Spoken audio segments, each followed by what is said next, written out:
This week, GAMA asked President Obama to not forget about general aviation.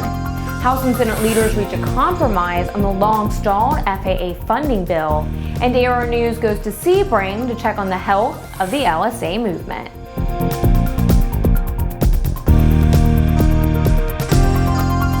I'm Ashley Hale. Welcome to Airborne on Aero-TV. In a State of the Union speech Tuesday night, President Obama hailed American manufacturing as one of the engines which he says will help bring the economy out of its continuing doldrums. The message was appreciated by GAMA, but President and CEO Pete Bunce called on the president to fix his blind spot when it comes to the issue, general aviation. We continue to warn of the negative impact his depreciation tax proposal would have on the sale of business aviation aircraft, said GAMA President and CEO Pete Bunce. We urge President Obama to fix his blind spot when it comes to the economic importance of business aviation. Going down the road of a changed depreciation schedule will do damage to the general aviation manufacturing industry and its hardworking employees.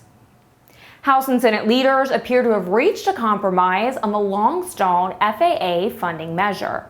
Tom Patton has more on that story. House and Senate leaders have reached an agreement that could finally clear the way for a long-term authorization bill for the FAA. The deal was reportedly reached late last Friday between Senate Majority Leader Harry Reid, a Democrat, and Speaker of the House John Boehner, a Republican.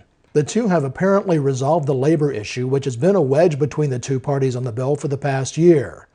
In the compromise, a vote to form a union at an airline will count only from the votes cast rather than the number of eligible voters, a concession from the GOP.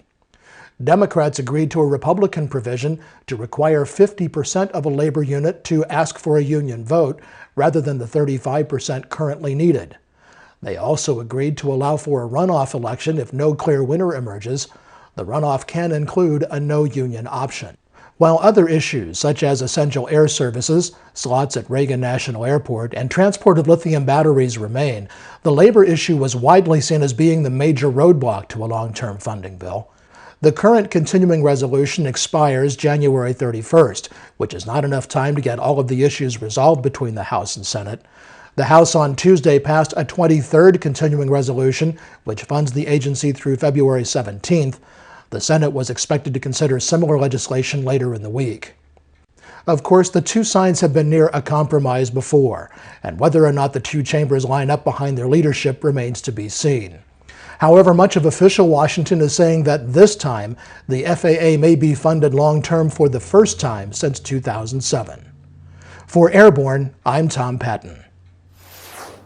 EASA published an AD on Friday mandating a prompt detailed visual inspection of the wings of 20 Airbus A380s. The inspection, which is mandatory for aircraft that have already completed more than 1,300 flights, will have to be performed within 6 weeks of January 24th. Aircraft that have completed more than 1,800 flights will have to be inspected within 4 days of this date. Some rib feet have been found with cracks originating from the rib-to-wing skin panel attachment holes. He also says the condition could potentially affect the structural integrity of the airplane. The AD requires a detailed visual inspection of certain wing rib feet. It also requires reporting the inspection results to Airbus. All last year, the NTSB conducted a study of experimental amateur-built aircraft in an effort to evaluate the safety of this growing and innovative segment of general aviation. The NTSB has been working with the FAA, the EAA, and individual aircraft owners and builders to evaluate a range of issues unique to this segment of the industry. As part of the study, NTSB investigators have conducted in-depth investigations of 222 EAB aircraft accidents that occurred during 2011. 54 of these accidents resulted in 67 fatalities. More than 5,000 EAB owners and builders responded to EAA's survey, and 4,923 of these responses were sufficiently complete to use an analysis. The survey is expected to be completed and published this spring. While it's far from a done deal, the White House OMB is reportedly considering closing nearly half of the non-federal control towers in operation in the U.S. A report on the AOPA website indicates that most of those towers affected would be those at GA airports. Funding for the contract towers would be preserved for airports which have scheduled airline service or over 10,000 military operations each year. The move is said to be a response to the inability of the so-called Super Committee to reach an agreement on budget cuts. The American Association of Airport Executives said the cuts could be disastrous. You're watching Airborne, more in a moment.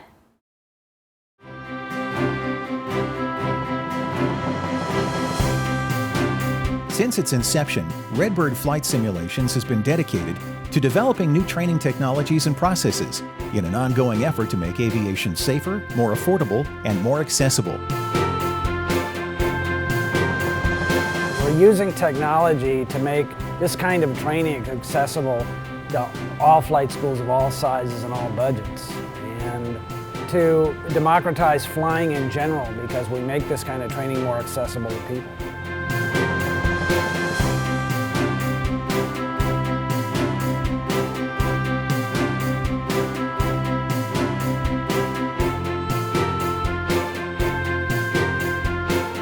For more information about Redbird Flight Simulations, as well as Redbird's new skyport, visit www.redbirdflightsimulations.com or www.redbirdskyport.com.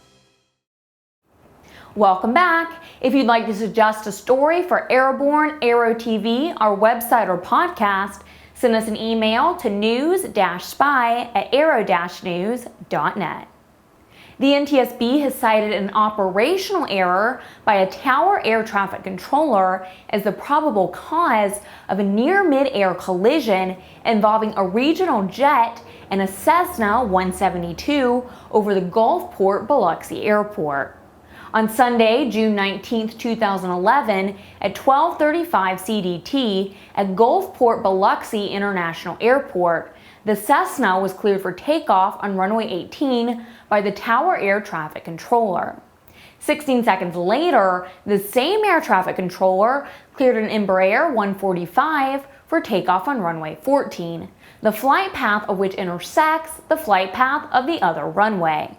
While both airplanes were about 300 feet above the airfield, the Embraer passed in front of the Cessna. The closest proximity between the two planes was estimated to be 0 feet vertically and 300 feet laterally. No one in either aircraft was injured in the incident. The Aero-News and Aero-TV teams attended the 2012 U.S. Sport Aviation Expo in Sebring, Florida, a few days ago and found both an event as well as an industry in transition. ANN's Jim Campbell explains. Thanks, Ashley. Well, the Aero-News and Aero-TV crews hit Sebring with a vengeance this year, had a great time, and we were rewarded by one particular fact that made Sebring a far more popular event than it might have otherwise have been, and that was great Florida weather. At the same time, it was obvious that there's new management at Sebring, and this year's rendition didn't go without some problems. Let's talk about the positive side first. A lot of people came, a lot of people are interested. All these people want to find a way to get into aviation, but they take a look at $150,000 Cessna Skycatchers versus the $114,000, $115,000 that was originally promised, and it turns them all the heck off.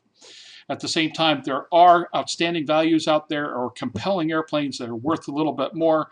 Pipistrel, Sea Ray, Flight Design, so many others, and yet some real bargains. We look at Kit Fox, we look at Rands. They've got solid airplanes in the $80,000 arena fly away that just look absolutely spectacular. And there's some other areas. The folks with Viking engines are producing a $13,000 Rotax 912 equivalent engine. That's quite a few $1,000s less than a standard 912 with equivalent horsepower, and on top of that, some pretty compelling technology. So there's a lot to be thankful for from the standpoint of technology and cost effectiveness.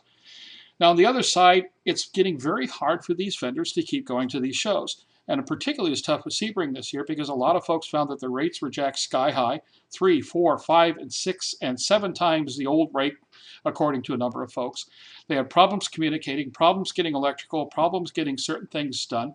There were a lot of folks who said no problems and everything was great as well. But we heard enough complaints to be worried about it, and enough folks saying, not so sure I'm going to do this next year.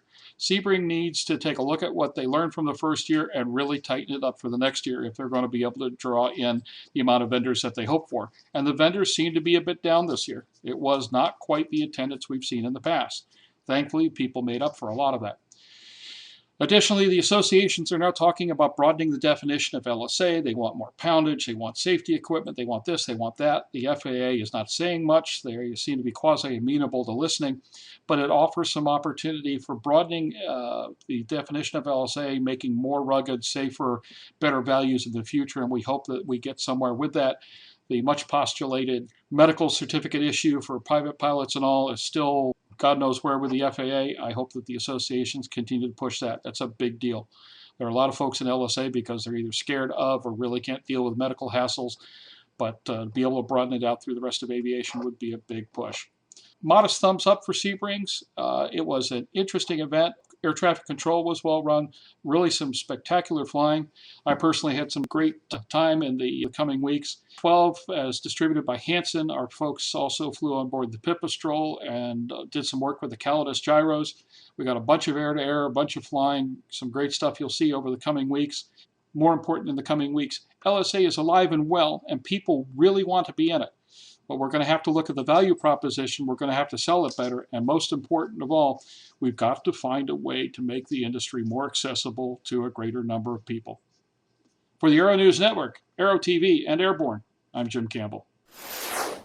With Sebring under our belts, it's time to start turning our attention to other shows, including Oshkosh, where there's always a mass fly-in or two.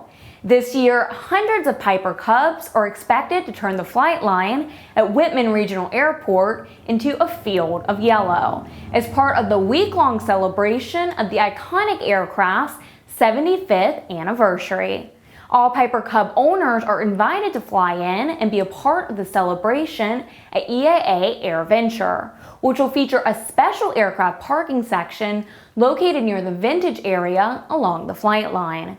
Cub owners are encouraged to register at www.cubstooshkosh.com, an interactive community of Cub owners that will feature the latest information on Cub-related festivities leading up to and during AirVenture. As a highlight to the week, a Piper J3 Cub will be awarded to a lucky winner as the grand prize in the 2012 EAA Win the Cub Aircraft Sweepstakes. Throughout the week, special features, attractions, and programs will honor the legacy of this pioneering light aircraft.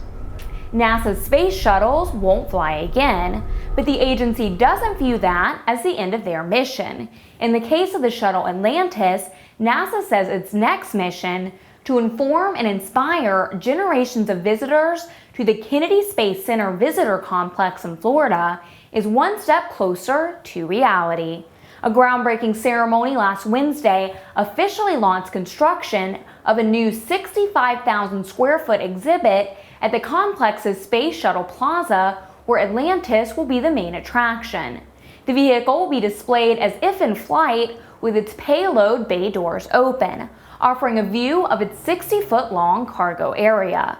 A variety of simulators and interactive elements will offer visitors the chance to experience the challenge of grappling a satellite or move through a model of the International Space Station. In just a moment, 2008 CFI of the Year, Max Trescott, joins us with a barnstorming commentary that's a call to action for those of us in the aviation industry. I'm Ashley Hale, and you're Airborne on Aero-TV. The DFC-90 all-digital attitude-based autopilot delivers significant performance and safety improvements over previous generation systems. Its innovative flight envelope protection guards against autopilot-induced stalls, and the straight and level mode provides one-button recovery from unusual attitudes for an added measure of safety. Immensely popular within the service community, the DFC-90 is now being made available for a growing list of aircraft including Piper Matrix and Mirage, Cessna 182s, and beach bonanzas and barons. Fly with confidence. Fly with DFC 90. Thanks for joining us. It's time for this week's Barnstorming Commentary. Max Trescott, GA advocate, author, and 2008 National Flight Instructor of the Year, has a few suggestions for what you can do to aid in the rebuilding of the world of aviation. Hi, Max Trescott for Airborne with a personal challenge for you. Make 2012 the year you pick a project that makes a difference in helping sustain and grow general aviation. For example, did you know that whether your local airport stays open may depend upon this year's elections? No, not the national elections, but your local elections for county supervisor or in some cases city councilman. These are the people who ultimately get to say whether your airport stays open or gets closed if a developer comes along and wants to build houses on your airport. Therefore, it's essential that individual pilots like you determine if your local elected representatives support your local airport. And if they don't, well, it may be time for you to help them move on to a new career. In 2010, local pilots in San Jose, California were determined to replace an anti-airport county supervisor with someone who supported Reed Hillview Airport. The pilots interviewed candidates and they picked the one they wanted to win. The pilots held a fundraiser for that candidate at the airport, and some of the local pilots actually volunteered in the campaign office of that candidate to make phone calls to local voters. The local pilots also formed a PAC, a political action committee, and they used that to funnel donations from pilots to pro-airport candidates. I'm happy to say that today we have another pro-airport county supervisor in office. But you don't have to get involved in politics to support GAA in 2012. Just pick any project that will help you give something back to our industry. For example, you could join EAA and fly teenagers under the Young Eagles program. Or form an airport pilot association if one doesn't exist at your airport. Or volunteer for AOPA as an airport support network volunteer. Or just take a friend who's interested in flying on a local flight and then help him or her find a flight instructor so that they can get their license. Now, last month here at the Palo Alto Airport, airport management took away my favorite spot in the entire world, the flight instructor bench. So in the future, local pilots are looking to raise money to build a public viewing stand so that everyone can get close to the airport and safely observe aircraft taking off and landing. You can make a difference too. Just pick any project that helps grow GA in 2012. Not only will you help general aviation, but you'll have fun in the process too. First, it was synthetic vision on your iPad. But the latest innovation from Hilton Software and WingX Pro 7 is support for iPhone, including its 3D synthetic vision and optional AHRS integration.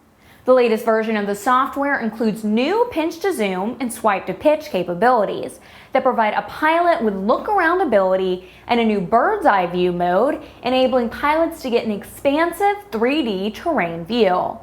WingX Pro 7 version 6.1 also adds support for Xeon traffic integration, the ability to view flights in Google Earth, and logbook support with AvConnect.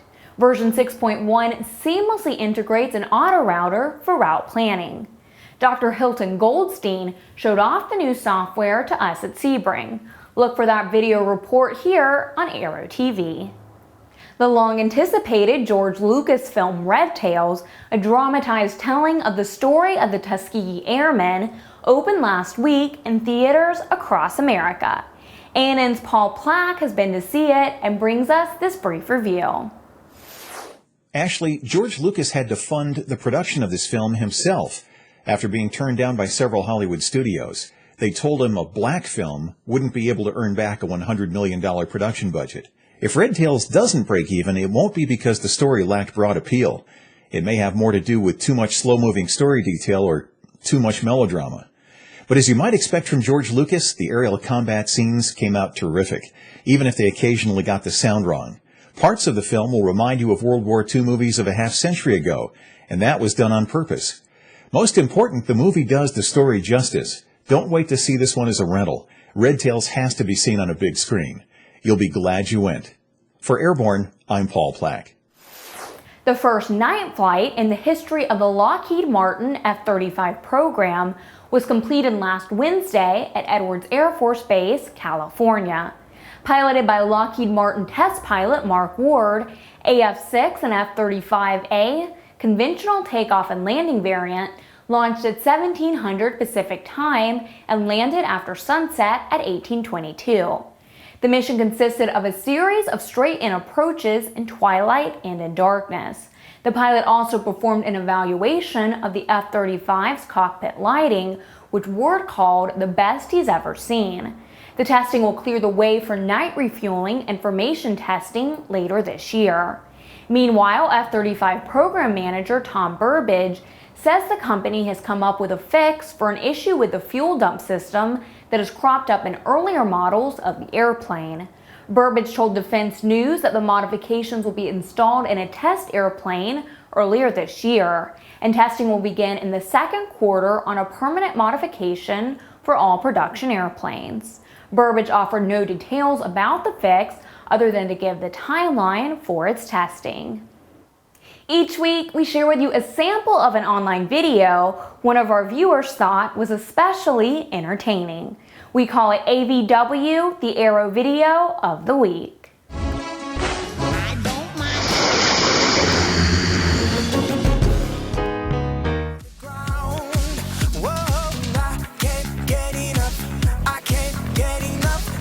This week, some great video shot from the wings, tail, and the cockpit of an ASW-20 sailplane. There's even some spectacular sailplane formation flying. To find this video, go to YouTube and search for An Epic Year of Adventure. The full video runs 3:27 in length. And if you have a suggestion for a future Aero Video of the Week, send us an email to news-spy@aero-news.net. Finally this week, while a snowstorm bore down on Washington, D.C., DOT Secretary Ray LaHood and Acting FAA Administrator Michael Huerta found a way to avoid the winter weather. They participated in a pair of groundbreakings in Fort Lauderdale, Florida in as many weeks. Last week, the duo showed up at the Fort Lauderdale Executive Airport to turn the first shovels of dirt on a project to build a new control tower. Just a few days later, they were back in the Sunshine State at Fort Lauderdale Hollywood International Airport to kick off a runway expansion. Now, while they were in Florida for the second time, the FAA was posting information for employees about delayed opening due to the weather. Nice to be in Fort Lauderdale in January. You can get comprehensive, real-time, 24/7 coverage of the latest aviation and aerospace stories anytime at aero-news.net. And join us again next week for another edition of Airborne here on Aero TV. I'm Ashley Hale. Thanks for watching. See you next week.